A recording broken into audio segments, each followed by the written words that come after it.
नमस्ते दोस्तों, आप सभी को मेरे चैनल वीके किंगडम की तरफ से नव वर्ष की शुभकामनाएं। दोस्तों, आज की कहानी में जो माधव और आराधना के साथ हुआ उसे देखकर आप हैरान हो जाएंगे। एक गहरी रात थी। चांद की हल्की रोशनी में माधव और आराधना जंगल के बीचों बीच एक बड़े से पेड़ के नीचे सो रहे थे। चारों तरफ सन्नाटा था और सिर्फ झिंगुरों की आवाज सुनाई दे रही थी। आराधना ने अपनी चादर ओढ़ रखी थी और माधव एक सूखे पत्तों के बिस्तर पर लेटा हुआ था। दोनों सफर की थकान से चूर थे। अचानक आराधना को कुछ महसूस हुआ। उसने अपनी आंखें खोली तो देखा कि एक छोटा सा चूहा उसके पास बैठा हुआ था और उसकी चादर खींचने की कोशिश कर रहा था।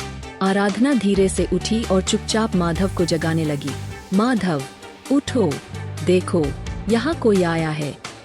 माधव ने आंखें मलते हुए पूछा, कौन आया है? डाकू तो नहीं? डाकू नहीं, एक छोटा सा चूहा। माधव ने जैसे ही चूहे को देखा वो घबराकर उछल पड़ा। अरे, ये यहाँ क्या कर रहा है? इसे भगाओ।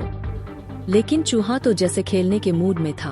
वो इधर उधर दौड़ने लगा, कभी माधव की चादर पर चढ़ता, कभी आराधना के पास जाकर उसके बालों को सूंघने लगता। आराधना को यह सब देखकर हंसी आ रही थी। उसने माधव को चिढ़ाते हुए कहा, माधव, तुम्हें तो जंगल का राजकुमार कहते हैं और एक छोटे से चूहे से डर रहे हो। माधव ने हंसते हुए जवाब दिया, राजकुमार हूँ, लेकिन चूहों से डील करने का अनुभव नहीं है। दोनों इस छोटे से चूहे की मस्ती देखकर ठहाके लगाने लगे। चूहा थोड़ी देर और उनके साथ खेलता रहा और फिर झाड़ियों में गायब हो गए।